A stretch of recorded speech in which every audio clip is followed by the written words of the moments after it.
So now a little bit more details. Here on the master you have several informations that you can see. First of all, it tells you it's in master.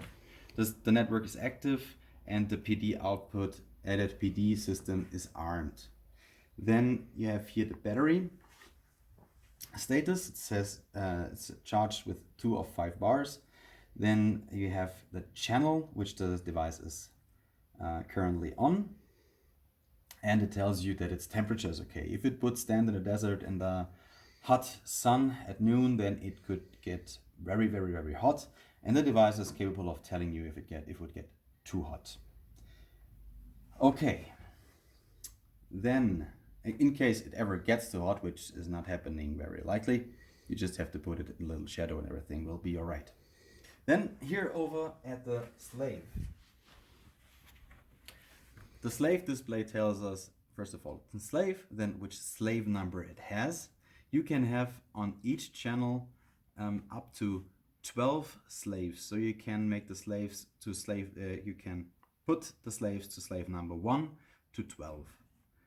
Then it tells you that the device is actually in active mode and that the PED output is armed.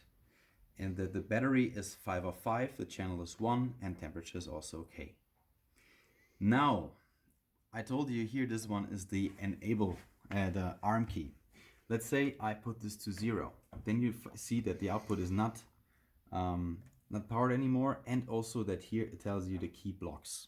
Okay? So here armed and LED on, so there's power, and here it tells you it's blocked.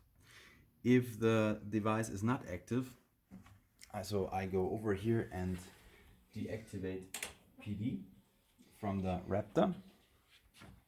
Then you see that it went over to standby, and this tells you, okay, you also disable the master arm or it's enabled.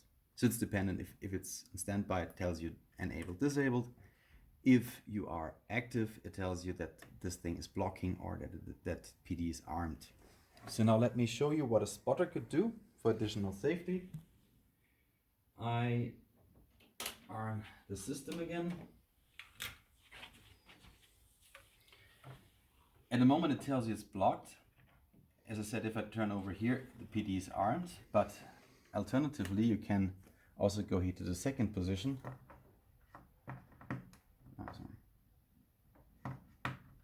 Use a deadman switch and use this to control if the device is armed or not. So if I release this button here at the moment, no firing will go out of these outputs.